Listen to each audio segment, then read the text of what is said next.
মানে আমরা আমরা তো বেকার ছেলে মেয়ে যারা টিউশন পড়াই, অন্যদিকে স্কুলের কিছু শিক্ষক, যেমন আমি আমার এরিয়ার কথা যদি বলি, যেমন অমৃত বিশ্বাস, বকুলতলায় বাড়ি, বাপ্পা দাস নামে, ওনারা কি নিজেদের মধ্যে একটা ইউনিয়ন মতো তৈরি করে সমস্ত ছাত্রছাত্রীদের একরকমভাবে ভয় দেখিয়ে যে প্রশ্নপত্রটা ফাঁস করে দেবে বা প্রজেক্টের নম্বর বেশি দেবে, এই ধরনের ভয় দেখিয়ে সমস্ত স্টুডেন্টদের তারা আলাদা আলাদাভাবে, কেউ যারা সায়েন্স পড়ায় বা যারা বাংলা পড়ায় নিজেদের মধ্যে পড়াচ্ছে, বা বাইরে কোনো স্টুডেন্ট, বাইরে যারা আমরা পড়াই তাদের পড়াতে দিচ্ছে না, যার জন্য আমাদের কাছে মানে হ্যাঁ স্কুলে ক্লাস নেয় না, সেইগুলো বাইরে ওনারা প্রচুর টাকার বিনিময়ে পড়ান।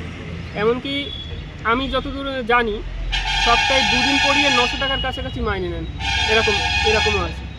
আচ্ছা, এতে ছাত্রছাত্রীদের কতটা সমস্যায় পড়তে হবে ভবিষ্যতে, কি মনে করছে? ছাত্রছাত্রীদের তো অবশ্যই ভবিষ্যতে সমস্যার সম্মুখীন হতে হবে, কারণ কি এখন তারা যেই প্রশ্নগুলো সরাসরি হাতে পেয়ে যাচ্ছে, ভবিষ্যতে তারা যখন কম্পিটিটিভ কোনো এক্সামে দেবে তখন তো সেইভাবে পাবে না, ফলে তাদের যে ভিত্তি সেইটা নষ্ট হয়ে থাকছে এখন থেকেই, আর তাদের অভ্যাসটাও নষ্ট হয়ে যাচ্ছে যে সরাসরি প্রশ্নপত্র হাতে পাওয়া বা শর্টকাটে কোনো কিছু পেয়ে যাওয়ার যে অভ্যাস তৈরি হচ্ছে, সেই দিক থেকে তারা ব্যাপকভাবে ক্ষতিগ্রস্ত হচ্ছে বলে আমি মনে করি।